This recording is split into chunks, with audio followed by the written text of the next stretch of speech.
Hey guys, what's up? It's Zola, and I've just watched my native France get through to the final of the European Championships. So I'm pretty happy right now, and hopefully that's going to carry through into this tutorial. It's going to be really joyful and energetic and all those things. So what we're going to do is move on into the rest of these generators. So we're going to go through a few more. Fortunately, the ones we're going to look at today are not quite as intensive as the other ones, but I'm going to try and show you some stuff.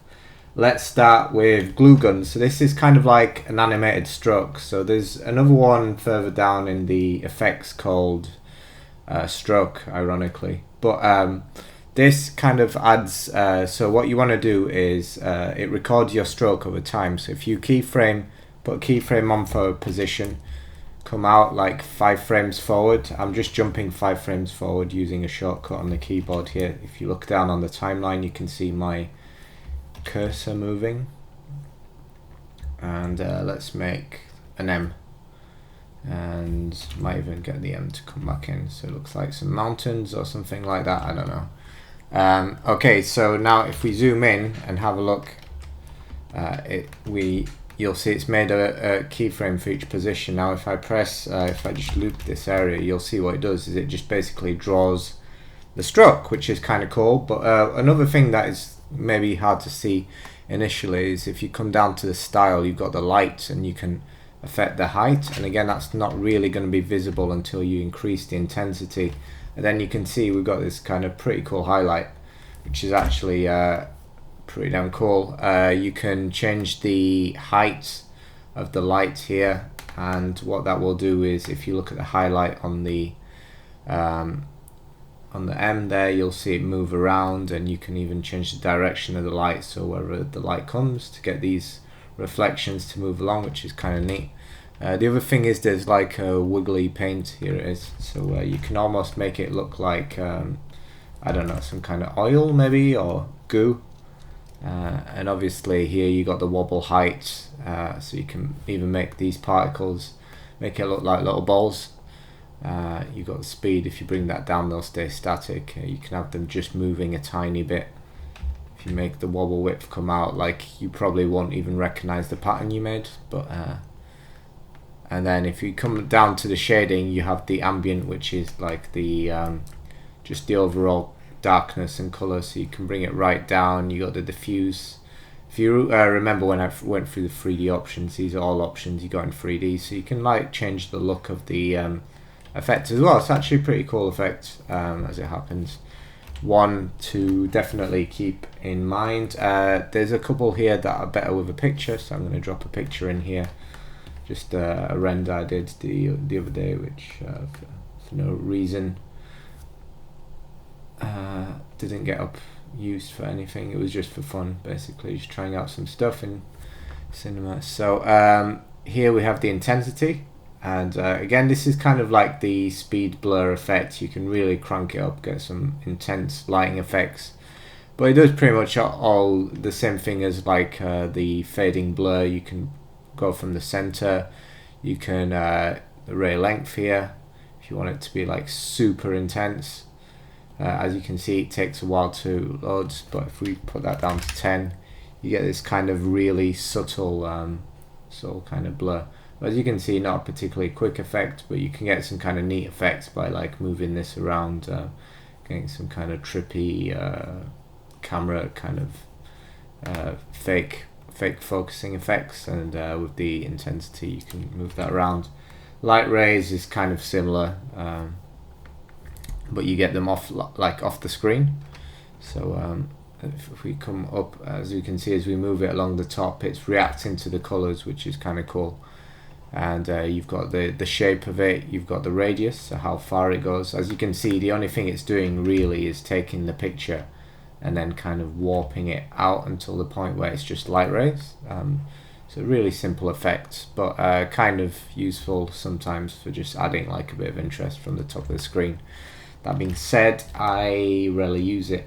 There's a couple here which are kind of cool generators. You got the threads, which kind of makes a thread pattern. Literally, that's all I need to say about that. You can change the size and the height and the angle and all this and how many times it overlaps, but makes a pretty simple pattern, but nice for kind of adding subtle details to stuff. Cell pattern makes various, you've got these various presets for making different ones, and there's one which is really nice, which is not mixed crystals, I believe it's not tubular, this one, because if you crank the sharpness up you get this really nice cell pattern, and with all of these you can animate this along and get some. I use this sometimes to make stained glass, so if you have like a skull, I can't remember if it actually does it, no, but you can basically like use blend modes and get kind of different, I mean I'll use something like this usually, and it just adds kind of like texture to your thing, especially if it's moving around as well, so it can be quite interesting depending on how you use it. I'm going to come back to normal here. Checkerboard does pretty much exactly what you would expect, gives you a migraine, and you got your width sliders, or you can have width and height, so you can bring these out to different sizes and create some really cool patterns which as we move around can, like I said, give you headaches. You can feather stuff out, but generally you're not going to want to do this unless you're trying to create like a soft old TV effect, which I've done before with this. So yeah, some really fun little reformers there. I want to bring your attention though to one called, which I missed intentionally, light sweep. So I'm gonna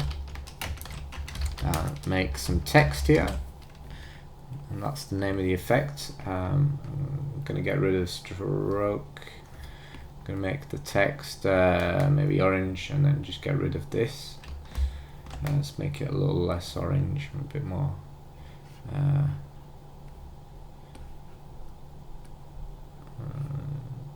There we go, something, there we go. Nice contrasting colors, and then I'm going to drop light sweep on here. So this is one of the effects that I use a hell of a lot, because it's really nice for text or logos or anything.